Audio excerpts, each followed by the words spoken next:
신학적인 교리로서 교회를 구분할 때 교회는 눈에 보이는 가시적인 교회와 눈에 보이지 않는 비가시적인 교회로 구분하게 됩니다. 가시적인 교회는 투쟁하는 교회로서 역사 속에서 실제하는 교회입니다. 이들은 죄와 싸우며 세상 속에서 복음을 증거하고 핍박도 박해도 고난도 받는 그런 교회들입니다. 불완전하고 인간적인 요소들이 교회 안에 섞여 있지만 그리스도께서 몸으로 부르신 그런 공동체인 것이죠. 우리가 앞에서 살펴보았던 요한계시록에 나오는 소아시아의 7교회와 그리고 지금 우리가 속해 있는 무석연합교회 등 역사적 모든 교회가 사실은 가시적인 교회인 것입니다. 이에 반해 비가시적인 교회는 승리한 교회로서 이미 천국에 이른 성도들의 공동체를 의미합니다. 그들은 그리스도 안에서 구원이 완전히 성취된 상태로 놓여져 있는 교회인 것이죠. 교회를 이렇게 구분하는 이유는요, 이 땅의 교회가 종종 부족하고 실망스럽지만 그것이 곧 교회의 실패를 의미하는 것이 아니라 결국 교회는 승리한 교회로 나아갈 수밖에 없음을 보여줌으로써 이 땅의 교회가 투쟁할 때 그 투쟁을 견디게 하는 힘을 주는 것이 승리한 교회, 비가시적인 교회가 되는 것입니다. 이런 가시적인 교회와 비가시적인 교회에 대한 근거가 요한계시록에 잘 나타나져 있습니다. 우리는 지금까지 며칠에 거쳐서 계시록 2장과 3장을 통해 소아시아의 7교회의 상황과 문제 등을 살펴보았습니다. 이 소아시아의 교회는 가시적인 교회였습니다.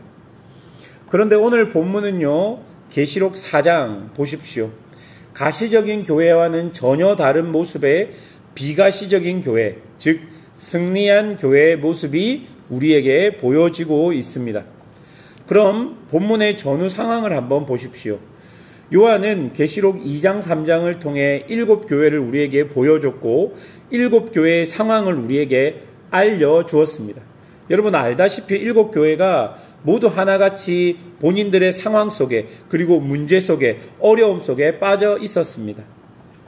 여러분 이런 교회의 모습을 사람들에게 말하고 있는 요한의 마음은 어땠을까요? 더 이상 이 땅의 교회가 존재할 수 있을까? 이 땅의 교회가 계속 지속될 수 있을까라는 마음이 요한에게도 있었을 것이고 지금 계시록을 읽고 있는 사람들에게도 있었을 것입니다. 로마의 핍박과 억압, 박해 등 이것을 비롯해서 여러 이단들의 공격, 여러 상황으로 보면 교회는 점점 더 힘이 빠지는 것 같이 보였고 교회는 점점 교회의 본연의 모습보다는 왜곡되고 모순에 빠지는 것 같은 것이 7교회를 통해서 우리가 볼 수 있는 상황이었습니다. 이 7교회를 다 보고 난 이후에 우리 마음에 무슨 소망이 있을까?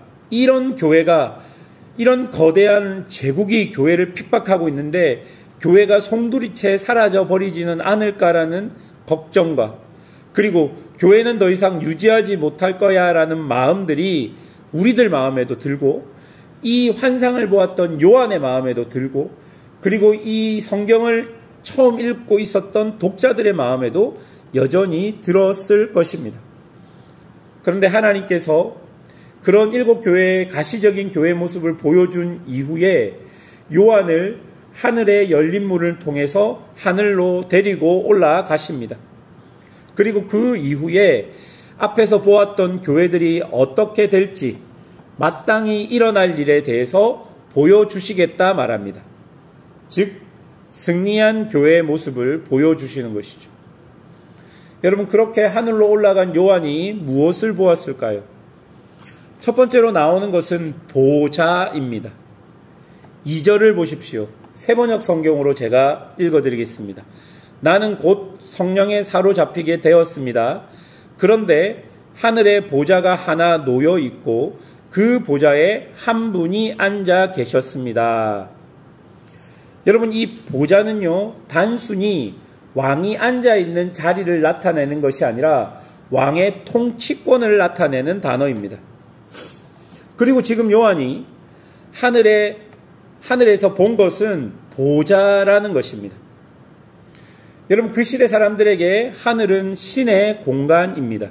즉, 땅에 있는 그 어떤 권세보다 하늘에 있는 권세가 더 높은 권세인 것이죠. 지금 가시적인 교회인 이 땅의 교회는 로마 제국, 그러니까 황제의 권위 아래 핍박과 박해와 고난을 당하고 있습니다. 우리가 이 땅에 사니까 그 시대 가장 강력한 로마가 권위의 끝판왕이었다는 그 의미겠죠. 그런데 그렇게만 생각했는데 요한이 하늘에 올라가서 보니 보좌가 있었다라는 것입니다. 로마 황제는 아무것도 아닌, 그 땅의 권세는 아무것도 아닌 하늘에 보좌가 있는 것을 보고 요한은 다르게 생각할 수 있었다라는 것이죠. 결국 로마 황제도 이길 수 없는 절대적인 하늘의 보좌, 하늘의 권위, 하늘의 통치, 하늘의 다스림이 있다는 것을 요한은 보게 되었을 것입니다. 그리고 두 번째로 요한이 본 것은 네 생물입니다. 여러분, 이 네 생물은 온 우주의 생명체를 대표하는 것입니다. 이들이 보좌 앞에 하나님을 찬양합니다. 8절을 보십시오. 8절 하반절입니다. 거룩하다, 거룩하다, 거룩하다. 주 하나님 곧 전능하신 이여. 전에도 계셨고 이제도 계시고 장차 오실 이시라 하고. 여러분, 이렇게 온 우주의 생명체를 대표하는 그 생물들이 하나님 앞에서 이렇게 찬양하고 있는 것이죠. 그런데 여러분, 이 찬양의 가사를 보니 이 찬양은 어떤 찬양입니까? 승리의 노래인 것입니다.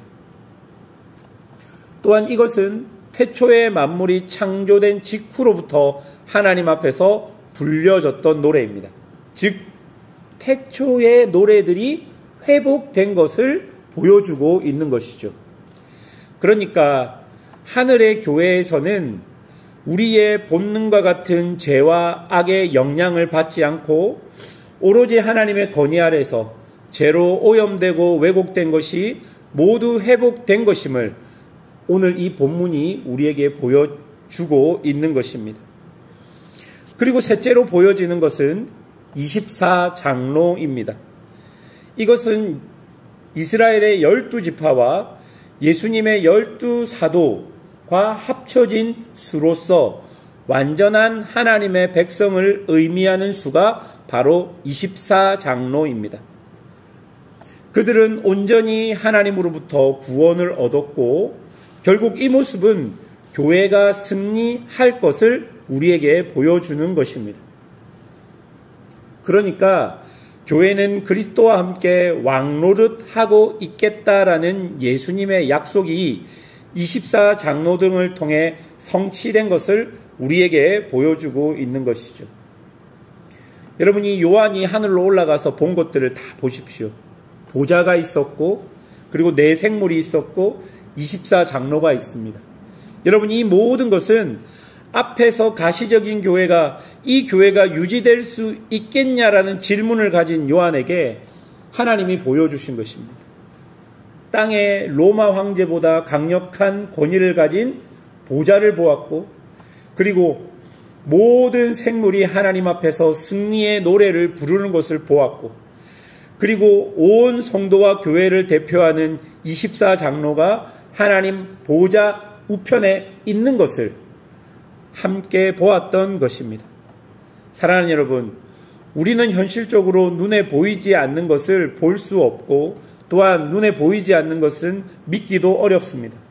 그러나 여러분, 믿음은 보고 믿는 것이 아니라 볼 수 없는 하나님의 약속으로 믿는 것입니다. 하나님이 믿어진다면 그분의 약속은 우리의 것이 될 수 있는 것입니다. 이 땅의 교회와 성도가 고난 속에 있을 수밖에 없을지라도 교회는 결국 승리한 교회, 성도는 결국 승리한 성도가 될 수밖에 없는 것입니다. 왜냐하면 하늘에 이 땅의 권세보다 더 강력한 권위를 가진 하나님의 보좌가 있고 이미 온 우주가 회복될 것을 내 생물을 통해 우리에게 보여줬고 그리고 24장로를 통해 교회와 성도의 결국을 우리에게 보여주었기 때문입니다. 사랑하는 여러분, 이 땅을 우리가 어떻게 살아야 되겠습니까? 이 땅에서 우리는 무엇을 보고 살아야 되겠습니까? 하나님 아버지의 보좌가 하늘에 있는 것을 보시고 결국 그 하나님께서 모든 것들을 회복하시고 모든 것들을 하나님 뜻대로 만들어 가신다는 그 믿음을 가지고 오늘도 그렇게 살아가시는 성도들이 되시기를 주님의 이름으로 축원합니다. 함께 기도하겠습니다.